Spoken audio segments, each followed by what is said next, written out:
Enfin, en sport, nous irons à la rencontre de Franck Hapi, l'un des 3 candidats au poste de la présidence de la Ligue de football professionnel du Cameroun.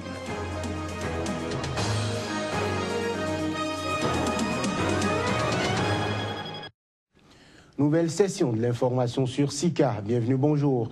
En Côte d'Ivoire, le président indien Pranab Mukherjee a quitté ce mercredi Abidjan au terme d'une visite d'État de 48 heures destinée au renforcement de la coopération entre la Côte d'Ivoire, première économie d'Afrique de l'Ouest francophone, et l'Inde, la 3e d'Asie. Les 2 pays ont signé un accord pour l'installation d'un bureau de la Banque indienne d'import-export, Exim Bank of India, à Abidjan. La Côte d'Ivoire exporte des produits agricoles et pétroliers vers l'Inde, tandis que les produits pharmaceutiques indiens et les voitures Made in India inondent le marché ivoirien. En outre, 18 entreprises indiennes opèrent en Côte d'Ivoire dans les secteurs des mines et des noix de cajou. La croissance en Inde a atteint 7,6% en 2015-2016, la 3e économie d'Asie, confirmant son rang de grand pays à la forte croissance au monde, selon des chiffres officiels publiés en mai dernier. Arrivé mardi du Ghana voisin, le président indien est attendu en Namibie après son séjour ivoirien. Bientôt, la création d'autorités intérimaires dans les 5 régions administratives du nord du Mali. Le gouvernement malien et les groupes armés signataires de l'accord de paix de 2015 se sont à cet effet entendus. Les images. Depuis près d'un mois, certaines instances de l'accord ont été boycottées aussi bien par les groupes pro-Bamako que ceux de l'ex-rébellion. Voilà ce qui a favorisé le retard de l'application de cette disposition de l'accord. Pour la MINUSMA, cette entente constitue une avancée significative dans le processus de paix. De son côté, le Haut Conseil pour l'unité de l'Azawad, une des principales composantes de l'ex-rébellion, fait part de la conclusion de cet accord. Désormais, les collectivités territoriales du Nord seront remplacées par des autorités intérimaires d'après le document arrêté. Suivant le dit document, l'installation dans les régions du mécanisme opérationnel de coordination chargé de conduire les patrouilles mixtes composées d'éléments des 3 parties démarre le 1er juillet et le redéploiement des services de l'État dans le Nord et la mise en place des autorités intérimaires du 15 juillet au 15 août. Le président de chaque autorité intérimaire sera le chef de l'exécutif local et leurs décisions seront exécutoires immédiatement, leur légalité n'étant contrôlée par le représentant de l'État qu'a posteriori. Des collèges transitoires sont mis en place à titre exceptionnel en attendant la promulgation de la loi créant ces nouvelles collectivités votées par le Parlement le 31 mars. En Tunisie, la justice a condamné à mort ce mercredi un djihadiste reconnu coupable d'avoir tué le gardien d'un mausolée soufi au sud-est de Tunis. L'assassinat a eu lieu en février 2015 lors d'une attaque d'un groupe de djihadistes armés. Dans le cadre de cette affaire jugée par la chambre criminelle du tribunal de première instance de Tunis, 13 personnes étaient poursuivies. Depuis sa révolution de 2011, la Tunisie connaît la progression d'une mouvance djihadiste responsable de la mort de plusieurs dizaines de policiers, de militaires, mais aussi de civils et de 59 touristes étrangers en 2015. Au Nigeria, des djihadistes de Boko Haram ont attaqué à moto un village reculé du nord-est. Ils ont tué 4 villageois et kidnappé 4 femmes lors d'un raid. Cette nouvelle attaque a été perpétrée ce mardi dans le village de Koutouva, situé dans le district de Domboa, de l'État de Borno, le plus endeuillé par les violences islamistes au cours des dernières années. Ces raids éclairs dans des villages reculés étaient un des modes d'opération de prédilection de Boko Haram au début de sa rébellion en 2009, mais ils sont devenus beaucoup plus rares depuis le début de l'année 2015. Toujours au Nigeria, la Banque centrale, qui maintenait inchangé le taux de change officiel du Naira vis-à-vis du dollar, a annoncé ce mercredi avoir l'intention d'autoriser la dévaluation de sa monnaie au moment où le pays tente de rassurer les investisseurs étrangers. Dans un pays dépendant très largement des exportations, les devises étrangères se sont mises à manquer, entraînant ainsi une chute du Naira au marché noir. Par ailleurs, la chute des cours mondiaux du pétrole, qui compte pour environ 70% des revenus de l'État et 90% des réserves de devises étrangères du Nigeria a plongé la première économie d'Afrique dans une crise économique et financière sans précédent. Rappelons que les détails de cette nouvelle politique encore inconnue seront publiés plus tard et elle sera mise en application dès lundi prochain. Le Conseil des Nations Unies autorise le contrôle des armes en Libye durant les 12 prochains mois. Une résolution qui fait suite aux doutes émis par la chef de la diplomatie européenne, Federica Mogherini, concernant l'embargo sur les armes dans le pays. Les détails. La décision sera appliquée en haute mer au large des côtes libyennes. Les États membres de l'ONU pourront inspecter les navires à destination ou en provenance de la Libye s'ils estiment que ces navires transportent des armes. Une inspection qui ne peut se faire qu'à condition que les États membres obtiennent au préalable le consentement de l'État du pavillon. La résolution en question autorise également les États membres à saisir et détruire les articles interdits et découverts lors des inspections, les mettre hors d'usage, les stocker ou les transférer dans un État autre que celui d'origine ou de destination afin de les éliminer. Elle ne s'applique qu'aux inspections effectuées par des navires de guerre et des navires appartenant à un État exploité par cet État ou autorisés par lui à des fins gouvernementales et non commerciales.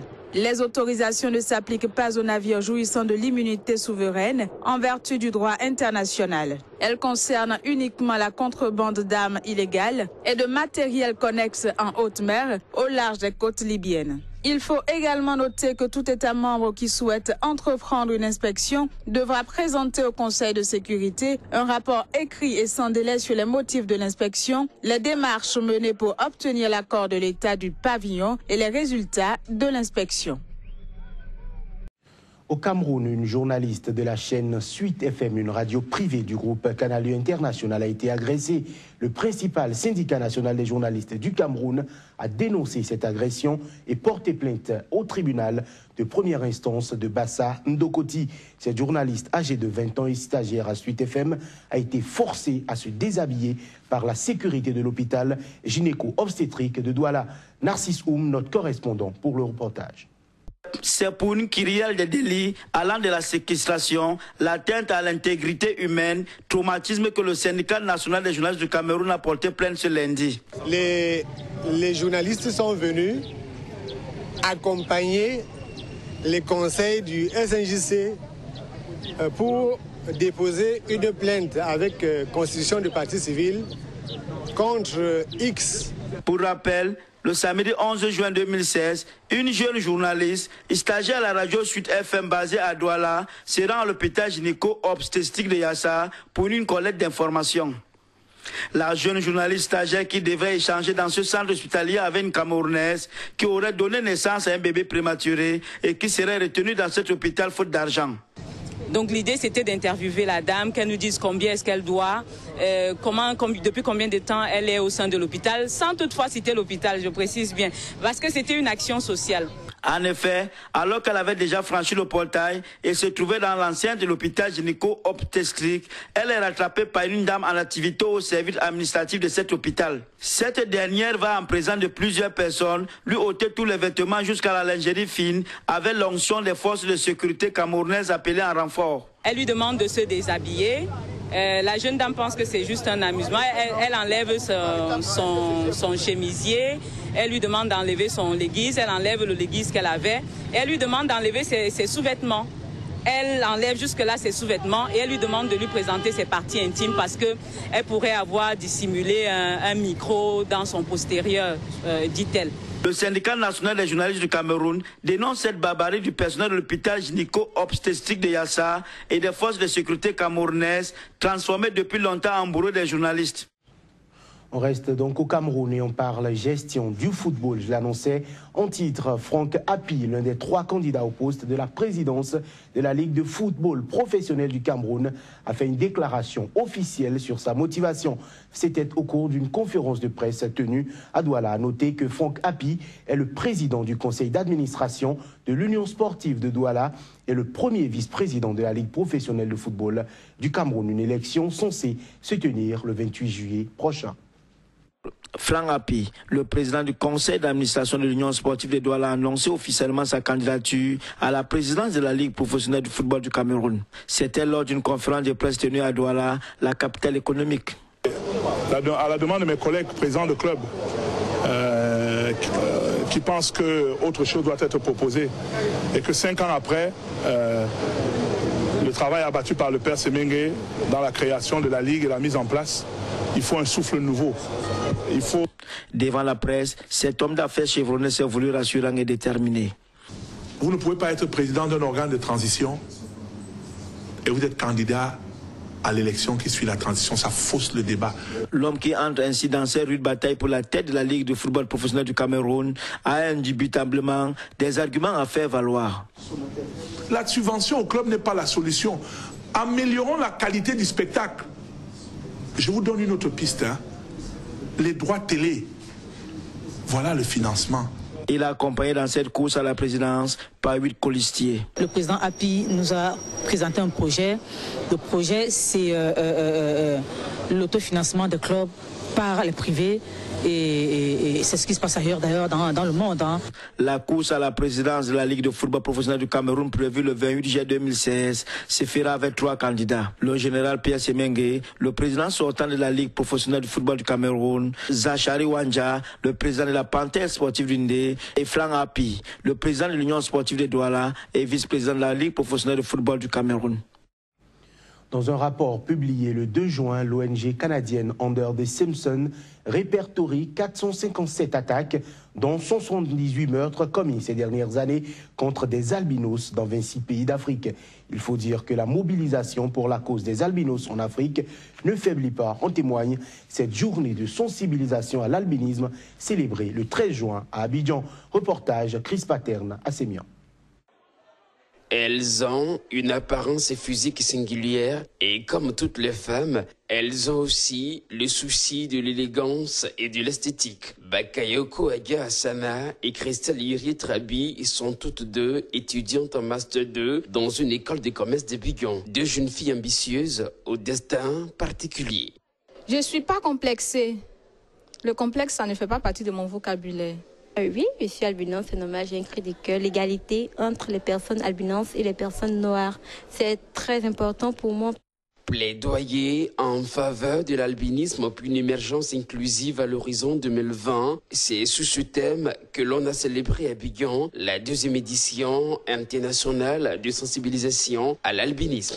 L'albinos est déjà confronté à un problème culturel.